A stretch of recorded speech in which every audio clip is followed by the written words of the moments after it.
Grace was 21 years old, full of life, and determined to see the world. She was from the UK, the youngest of 3 children. A kind, witty girl who loved art, took pride in her appearance, and had a soft spot for her family. Her mom said she was a girly girl who loved handbags and makeup, but also had a big heart. People naturally felt comfortable around her. And she had this beautiful curiosity, always asking questions, always wanting to learn. After graduating from the University of Lincoln with a degree in advertising, she decided it was time to finally chase the dream she'd always talked about, traveling solo, one country at a time. She started in South America, taking pictures in Peru, petting llamas, hiking, smiling wide in every picture. Her social media was filled with bright colors and laughter.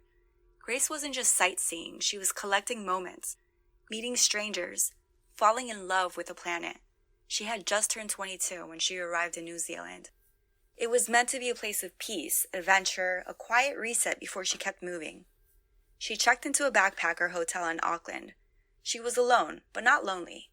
That night, like so many young people do while traveling, she opened Tinder. She matched with a man. They started messaging. He seemed confident, charming. They agreed to meet up that evening. He took her to a burger bar, then to a few bars nearby. CCTV footage later showed the two of them smiling, hugging, kissing. From the outside, it looked like a romantic date, sweet and simple. 2 young people in a big city finding a little warmth in each other. She went back to his apartment, and then she vanished. The next morning, Grace's parents didn't hear from her. It was her birthday. She always called on birthdays, always sent photos, but this time there was silence. Her father tried to reach out. Nothing. A day passed, then another, and she was reported missing. Police began searching. When they found the man she had met, the last person seen with her, he said he'd drop her off at a nearby shopping center after their date. Said she'd planned to go hiking, but none of that was true. The truth was far, far worse. Investigators found hotel surveillance footage showing Grace had never left the building. That man, the one she had kissed, the one who took her out on a date, had strangled her to death in his apartment later that night. He didn't call for help. He didn't report it. Instead, he searched online for things like flesh-eating birds, rigor mortis, and how to dispose of a body. He took intimate photos of Grace's lifeless body. He watched porn, and the next day, while Grace's body was still in his apartment, he went on another Tinder date, took another woman to the same bar. Later, he bought a suitcase, stuffed Grace's body inside, then rented a car and drove out into the forest west of Auckland, where he buried her in a shallow grave. When police arrested him, he claimed it had all been consensual. Said they'd been having rough sex, and she died. It was an accident. The evidence didn't support his story. The autopsy showed she had suffered sustained pressure to her neck, long enough to be fatal. She hadn't fought back. She hadn't even seen it coming. The jury saw through his lies. They found him guilty of murder, and in 2022, he was sentenced to life in prison. Grace thought she was going on a date. She thought she was meeting someone kind. Instead, she met someone who saw her not as a person, but as a possession, someone who could be used and discarded. She thought she was on a trip of a lifetime, but her life was taken way too soon.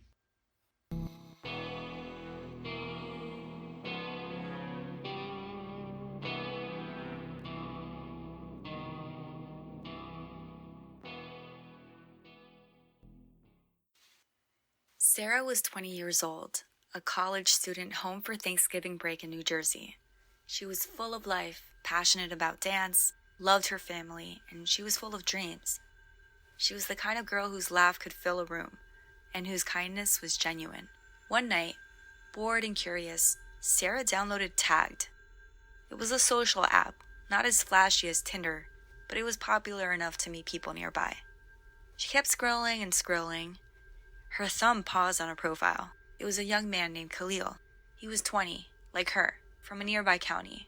He wasn't particularly striking, just a face like any other, a smile that seemed harmless. They started chatting. At first, it was innocent, small talk about their lives, music, school, and dreams. Khalil shared stories of his family, his struggles growing up in Newark, and his ambitions to become a police officer. Sarah spoke about her dance classes, her college plans, and the excitement of being home for the holidays. The conversations felt easy, genuine even, but then the tone shifted. Khalil offered Sarah $500 for sex. Sarah laughed, unsure whether to be flattered or alarmed. She joked back, "You're not a serial killer, are you?" But beneath the humor, a small seed of doubt took root. But still, curiosity won. They arranged to meet the next day. The meeting was set out for a Panera Bread in West Orange, a public place bustling with people. Sarah dressed casually, trying to calm the flutter in her stomach. When Khalil arrived, he smiled warmly. They talked for hours over coffee, sharing stories, laughing at jokes, and slowly peeling back the layers of each other's lives. Khalil seemed kind, attentive, the kind of guy who listens. After they finished, Khalil suggested a walk to a nearby park. The sun was setting, painting the sky in hues of orange and purple. The park was mostly empty, the crunch of leaves underfoot the only sound. Sarah felt a chill, maybe from the cool air, maybe from something else. Khalil grew quieter, more intense. Took her phone, telling her to relax. Sarah's heart pounded. She wanted to believe he was harmless. That night, Sarah didn't come home. Her phone went unanswered. Her family grew anxious. Texts and calls were ignored. Days passed. The worry turned to fear. Sarah's friends, desperate for answers, took a daring step. They created a fake profile untagged, hoping to lure Khalil into a meeting. Messages were sent, promises made. Khalil finally agreed. This time, the police were waiting. When Khalil arrived at Panera, officers approached calmly. He didn't resist, but they didn't have enough evidence to hold him. He walked away, still free. Meanwhile, Sarah was missing. A search began. Her body was found in Eagle Rock Reservation, hidden beneath a blanket of leaves and dirt. The community was devastated. Sarah was not the only victim. In August 2016, Robin West, 19, had met Khalil on a dating app. He lured her to an abandoned house in Orange, New Jersey. There, he strangled her and set her body on fire. Her remains were barely identifiable. Joanne Brown, 33, vanished in 2016. She had met Khalil online. Her body was discovered in an abandoned building, bound and gagged. Then there was Tiffany Taylor. In November 2016, she met Khalil through a dating app. He attacked her in a motel room, choking her with duct tape. But Tiffany fought back and escaped. She called 911. Her courage was the key that led to Khalil's arrest. By December 2016, Khalil was in custody. Cell phone data, witness testimony, and Tiffany's bravery painted a horrifying picture. He was a serial killer, preying on vulnerable women through online platforms. In 2021, he was sentenced to 160 years in prison. But the horror doesn't end there.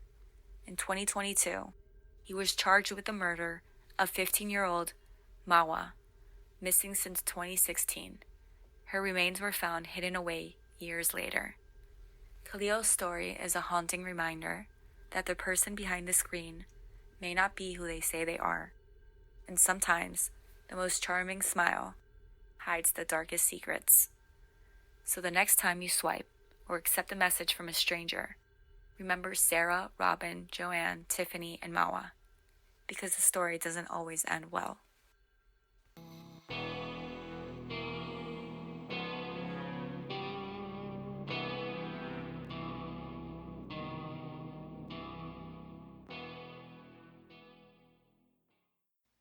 Hadley was bored one afternoon, just lying in bed, scrolling through her phone.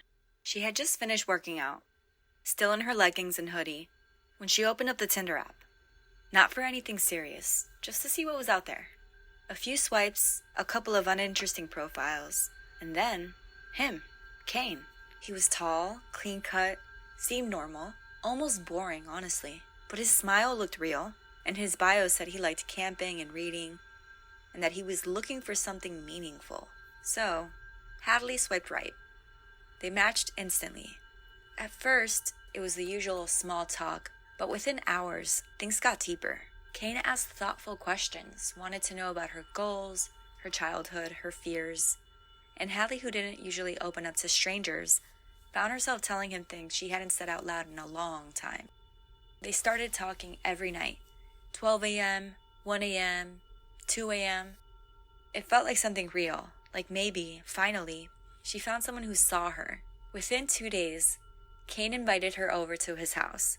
She hesitated, but then he said, "You'll meet my parents. My niece is here too. I think they'd really like you." That sealed it. She drove over, and sure enough, everything felt easy, normal. His family seemed sweet. Kane was respectful, funny, kind. He even made dinner. It was almost weird how good it felt. Hadley left that night thinking, okay, maybe I manifested this. So when he asked to see her again the next day, she said yes, without thinking twice. This time, he wanted to take her out to a quiet park, a picnic, just the two of them. It was Mueller Park. Now, if you've never been there, it's tucked away in a bountiful Utah, wooded and secluded.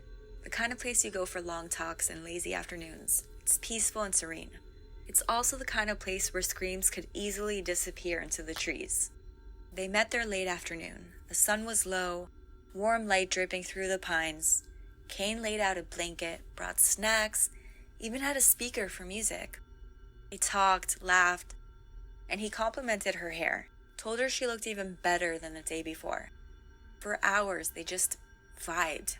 Then, Hadley woke up. Her head was spinning, everything was dark. She was in the passenger seat of his car, parked deep in the woods. Something wasn't right. She turned toward him, and that's when she saw it. The knife. His hand was already pressed against her throat.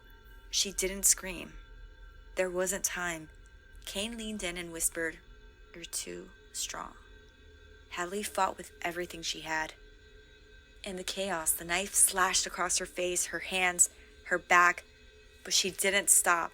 She kicked the door open, threw herself onto the forest, blood soaking her hoodie, adrenaline exploding through her chest, and by some miracle, she found people. A group of off-duty nurses and doctors just out walking. They froze when they saw her. She was gasping, bleeding, barefoot, and terrified. They rushed to help, wrapping her wounds and calling 911. And that's when one of them looked back. Kane was standing there, still, just watching. He didn't run. He didn't try to help. He just stood, soaked in her blood, staring at her like she'd ruined everything. He turned around and vanished into the trees. But it wasn't over. He attacked another woman, completely random, stabbing her too. Thankfully, she survived. And by the next morning, Kane Fairbank was in custody. He told police that Hadley had been his target all along, that he picked her because she was nice, because she trusted him, because she was easy to trick. He said it was a sexual thing. And then he said the most terrifying part. If she hadn't fought back, I would have killed her. Kane was sentenced to life. Hadley survived, but not without scars. She lost full function in her hand, had to relearn how to grip things, how to move, and how to feel safe again. But she also got a tattoo, a hand holding a knife, etched into her skin to remind herself of one truth. She fought back. She says she still thinks about that day, about how a sweet boy from Tinder turned out to be something much darker. She wonders, what if she hadn't woken up? What if she hadn't fought back? What if she just become another name on the news? Predators aren't just in the woods. Sometimes they're in the DMs, smiling and complimenting your hair, asking about your childhood. And sometimes they pack a knife in their picnic basket.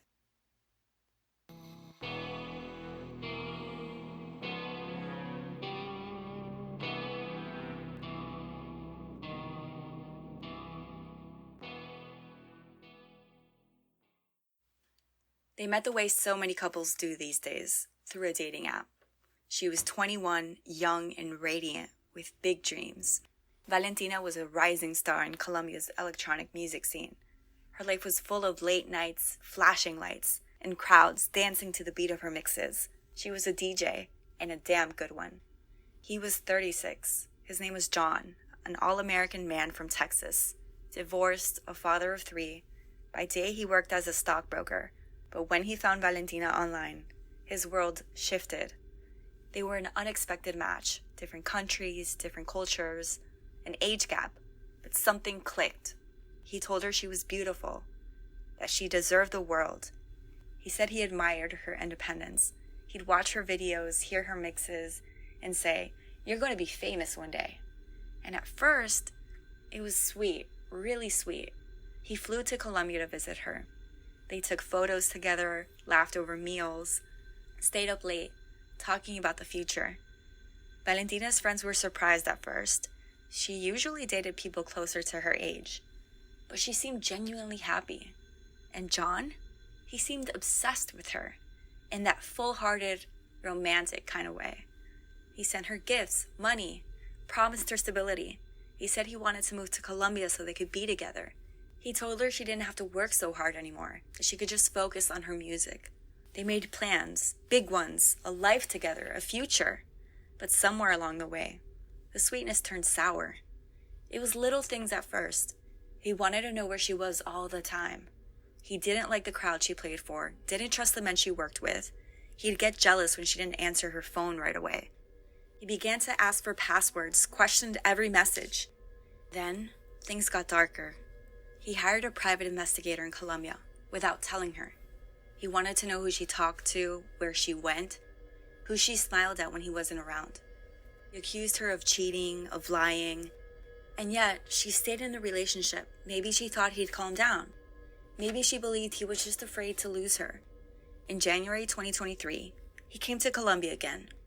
This time, he rented them an Airbnb apartment in Bogota. He said he was going to meet her family. They were going to live together, start their next chapter. The last video she posted was of her dancing. She looked so happy. And then she was gone. Her body was found stuffed inside a blue suitcase.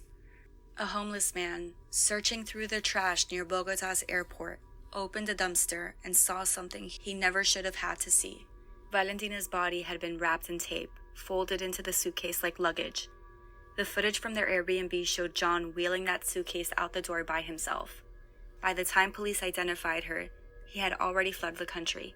He'd flown to Panama and was caught at the airport, holding a one-way ticket to Turkey and another to Montenegro, 2 countries that don't have extradition treaties with Colombia.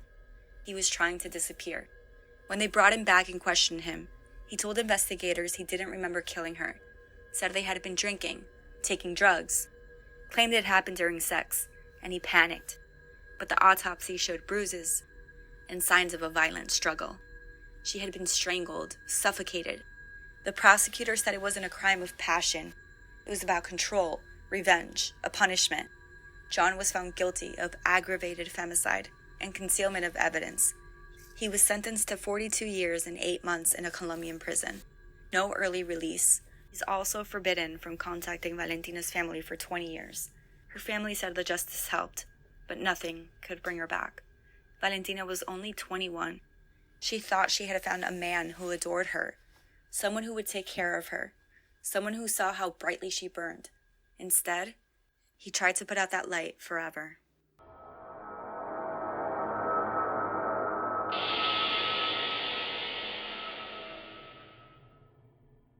Thank you for listening. If you like this channel, please like, share, and subscribe, and I'll see you next time.